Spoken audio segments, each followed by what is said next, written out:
আরে গ্রামবাসীরা দেখো রে, দেখো আজ ওর ছেলের জন্মদিন, আর এই গরিব নিজের ছেলের জন্মদিনেও আবর্জনা কুড়াচ্ছে রে।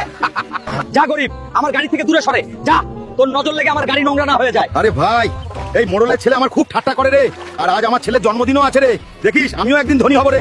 আরে ম্যাডাম, আমার এই কেকটা চাই রে। এই কেকটার দাম কত রে? আরে গরিব, তোর কেক কেনার অকাত নেই রে, তোর অকাত তো এখানে ঘর মোছার মতো রে। আরে ম্যাডাম রে, আজ গরিব বলে কেক দিলি না রে, দেখিস একদিন আমি তোর পুরো কেকের শোরুম কিনে নেবো রে। আরে রে, এখন আমি এত টাকা কোথা থেকে আনবো রে, যা দিয়ে আমার ছেলের জন্মদিন পালন করতে পারবো রে, আর ওই মোড়লের ছেলেকে তার অকাত দেখাতে পারবো রে। শোনো শোনো গ্রামবাসী, যে কেউ উজিরপুরে ভাঙা ব্রিজ ঠিক করবে সে পাবে 200 কোটি টাকা আর একটা সোনার তাজ। কি রে, সোনার তাজ আর 200 কোটি টাকা আমি করবো রে এই ব্রিজটা ঠিক।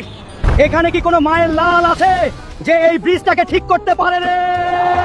আরে রে ভারত বাংলাবাসী, আমি করবো এই ব্রিজ ঠিক রে। আপনারা জলদি লাইক আর সাবস্ক্রাইব করুন, আর কমেন্টে রে রে লিখুন রে।